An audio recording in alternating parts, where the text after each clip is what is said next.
بسم اللہ الرحمن الرحیم۔ السلام علیکم۔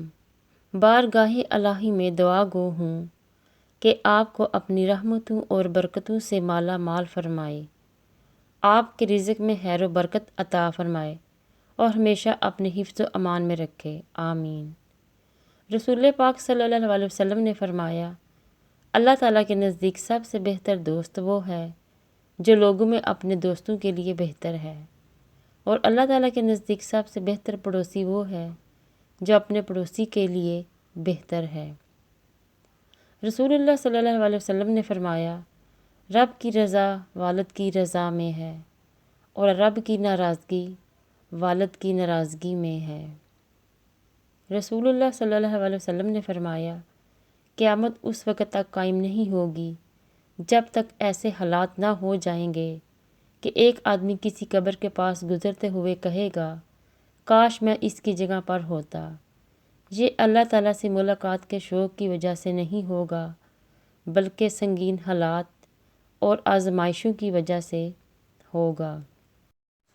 رسول اللہ صلی اللہ علیہ وسلم نے ارشاد فرمایا، پانی 3 سانسوں میں پینا زیادہ سیر کرنے والا، زیادہ شفا دینے والا، زیادہ بھوک لگانے والا اور زیادہ پیاس مٹانے والا ہے۔ رسول پاک صلی اللہ علیہ وسلم نے فرمایا، جس عورت نے بغیر کسی بات کے اپنے شوہر سے طلاق طلب کی تو اس پر جنت کی خوشبو حرام ہے۔ رسول اللہ صلی اللہ علیہ وسلم نے فرمایا، وہ شخص جنت میں نہیں جائے گا جس کا پڑوسی اس کی شرارتوں اور تکلیفوں سے محفوظ نہ ہو۔ رسول پاک صلی اللہ علیہ وسلم نے فرمایا، صرف 3 جگہ پر جھوٹ جائز اور حلال ہے۔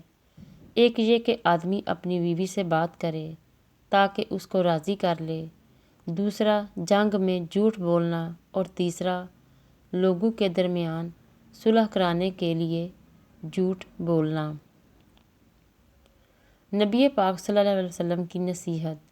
رسول اللہ صلی اللہ علیہ وسلم نے فرمایا، تم اپنے مسلمان بھائی سے جھگڑا مت کرو اور نہ اس سے ایسا مذاق کرو جو جھگڑے کا سبب بنے، اور نہ اس سے ایسا وعدہ کرو جس کو تم پورا نہ کرو۔